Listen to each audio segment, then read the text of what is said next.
Wakil Menteri Hukum dan HAM atau Wawenkumhan Edward Omar Syarif Hiarej atau Edi Hiarej ditetapkan sebagai tersangka kasus gratifikasi dugaan suap dan gratifikasi. Selain Wawenkumhan, Edi Hiarej, KPK juga menetapkan 3 orang lainnya sebagai tersangka. Wakil Ketua Komisi Pemberantasan Korupsi atau KPK, Alexander Marwata mengatakan, surat perintah penyidikan atau sprindik sudah ditandatangani pimpinan KPK sekitar 2 minggu lalu. Sebelumnya, Direktur Penyidikan KPK Brigjen Pol Asep Guntur Rahayu mengatakan pihaknya menerapkan pasal suap dan gratifikasi dalam mengusut kasus yang menyeret nama Wawenkumhan Edi Hiarej. Edi Hiarej diketahui dilaporkan oleh Ketua Indonesia Police Watch atau IPW Sugeng Tuguh Santoso ke KPK atas dugaan penerimaan gratifikasi senilai 7 miliar rupiah pada 14 Maret 2023 lalu. Edward Omar Syarif Hiarej atau yang akrab disapa Edi Hiarej dilantik menjadi Wakil Menteri Hukum dan Hak Asasi Manusia atau Wawenkumhan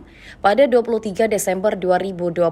Nama Edi Hiarej sebelumnya dikenal sebagai saksi ahli pasangan Jokowi Ma'ruf Amin dalam sengketa hasil Pilpres di Mahkamah Konstitusi. Guru Besar Ilmu Hukum Pidana di Universitas Gadjah Mada ini lahir di Ambon, Maluku pada 10 April 1973. Meski tergolong masih muda, ia sudah sering terlibat sebagai saksi ahli di berbagai persidangan. Satu di antaranya adalah bersaksi di kasus yang menjerat Basuki Cahayapurnama pada tahun 2017 silam. Edi Hiarej menempuh semua jenjang pendidikan tingginya di Universitas Gadjah Mada, Yogyakarta. Setelah menyelesaikan pendidikannya, Edi Hiarej memutuskan untuk menjadi dosen di alma maternya. Kala itu ia mengikuti tes penerimaan dosen pada 19 November 1998, kemudian hasil itu diumumkan pada 6 Desember 1998.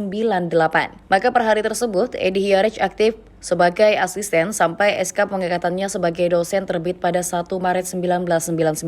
Edi Hiarej berhasil memperoleh gelar Magister Humaniora atau MHum di tahun 2004 dan gelar doktor pada 2009. Ia mendapatkan gelar profesor di usia 37 tahun dari Fakultas Hukum Universitas Gadjah Mada. SK guru besar tersebut turun pada 1 September 2010. Capaian tersebut tidak lepas dari prestasi ketika menempuh pendidikan jenjang doktoral. Edi Hiarej berhasil menyelesaikan pendidikan doktoralnya dalam waktu yang lebih singkat. Ia berhasil menyelesaikan pendidikan doktor dalam waktu 2 tahun 20 hari. Download Tribun X sekarang, menghadirkan lokal menjadi Indonesia.